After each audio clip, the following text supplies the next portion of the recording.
Hi దోస్తులు అందరికీ నమస్తే. ఎట్లున్నారు? మంచిగున్నారా? నేనైతే మస్తు జబర్దస్త్గా ఉన్నా. యూట్యూబ్ ఛానల్ స్టార్ట్ చేసి 4 ఇయర్స్ వస్తుంది. అయినా కానీ యూట్యూబ్ ఛానల్ నుంచి నేను ఒక పేమెంట్ కూడా తీసుకోలేదు. ఎందుకంటే అందరికీ తెలిసిన ముచ్చటనే, యూట్యూబ్ ఛానల్లో 1000 సబ్స్క్రైబర్స్ కావాలి, 4000 వాచ్ టైం కావాలి, 10 మిలియన్ వ్యూస్ కావాలి.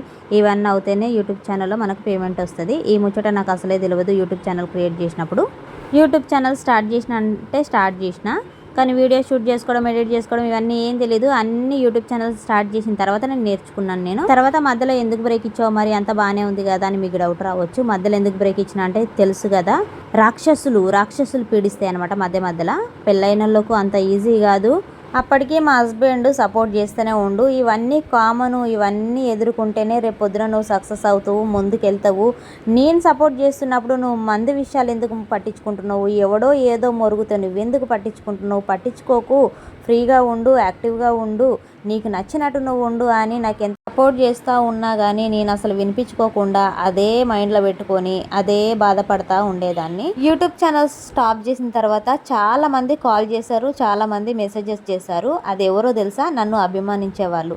ఏమైంది మధు గారు, ఈ మధ్య అసలు యూట్యూబ్ ఛానల్లో వీడియోస్ రావట్లేదు, ఎందుకు పెట్టట్లేదా? యూట్యూబ్ ఛానల్ ఏమైనా తీసేశారా అని ఎవరో మొహం తెలవని వాళ్ళు కామెంట్ చేయడం జరిగింది. ఇదే విషయం నేను మా హస్బెండ్ దగ్గర డిస్కషన్ చేసిన ఒకరోజు. ఇంకా మేమిద్దరం మాట్లాడుకుంటా ఒక ఆర్గ్యుమెంట్ అయ్యింది.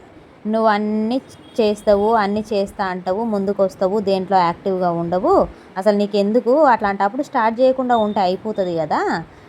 నీకు ఎట్లా నచ్చుతుందో, నువ్వు ఎట్లా హ్యాపీగా ఉంటావో అట్లా ఉండమని నీకు ఇంత ఫ్రీడమ్ ఇచ్చిన తర్వాత కూడా నువ్వు మంది మాటలు పట్టుకొని వాడేవాడు అంటుండు అని చెప్పి నువ్వు అంత బాధ పెట్టుకోండి. దానికి ఇట్లా బాధపడేదానివి సోషల్ మీడియాలో ఎక్కువ రోజులు నువ్వు ఉండలేవు. నీతో ఏది కాదని చెప్పి ఒకరోజు గట్టిగా వార్నింగ్ ఇచ్చిండు, తిడితే కొంచెం హట్ అయినా, చూస్తావా ఇప్పుడు మాత్రం దిగిందంటే ఎవరికి భయపడేదే లేదని చెప్పి స్ట్రాంగ్ నిర్ణయం తీసుకొని అయితే ముందుకు వచ్చిన. చూద్దాము, నీ మాటలో చేష్టలో తెలుస్తుంది కదా, చూస్తాను. మా హస్బెండ్ అన్నాడు, చూడు 3 మంత్స్లో మానిటైజేషన్ కంప్లీట్ చేసి చూపిస్తా అని చెప్పి మా హస్బెండ్తో ఛాలెంజ్ విసిరాను అనమాట. సరే మానిటైజేషన్ అయితే కంప్లీట్ చేయి, నేను కూడా సర్ప్రైజ్ ప్లాన్ చేసుకుంటా అని చెప్పి మా హస్బెండ్ అన్నాడు.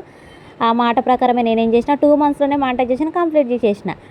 మానిటైజేషన్ అయిపోయి కూడా 1 మంత్ అయింది దోస్తులు. గూగుల్ పిన్ కూడా అప్లై చేసిన, అక్కడ వార్ జరుగుతుందంట, అందుకోసమే డిలే అయింది. గూగుల్ పిన్ కూడా వచ్చినాక మీ అందరితో మళ్ళీ ఆ ముచ్చట షేర్ చేసుకుంటా, ఓకేనా? ఈ గిఫ్ట్లన్నీ మార్నింగే తీసుకొచ్చిండు. ఇవన్నీ ఎవరికి ఎందుకు అని అడిగితే మ్యారేజ్కి వెళ్ళాలి అందుకోసమే తీసుకొచ్చిన అని చెప్పిండు. సరే ఎవరికోసమే తెచ్చినాయి నాకెందుకు అని చెప్పి నేను అసలు వాటి చూడలేదు, పట్టుకోలేదు, అసలు ఏంటి ఆ గిఫ్ట్లను కూడా అడగలేదు. నా పాటికి నేను ఇంట్లో పని చేసేసుకొని లైవ్ పెట్టుకొని కూర్చుంటే లైవ్లో ఉన్నప్పుడే ఇట్లయితే సర్ప్రైజ్ చేసిండు. అవేంటి అంటే ఎల్ఈడి లైట్, ట్రైపాడు, మైక్. ఇంత సపోర్ట్ చేయగా నేను ఎవరికో ఎందుకు భయపడాలి దోస్తులు, చెప్పండి. ఈ వీడియో చూసిన తర్వాత మరి మీకేమనిపించిందో తప్పకుండా మీ అభిప్రాయాన్ని కామెంట్ రూపంలో నాకు తెలియజేయండి. మళ్ళీ ఒక వీడియోతో మళ్ళీ మీ ముందుకు వస్తాను. అంతవరకు ఉంటా మరి. బాయ్. Thanks for watching.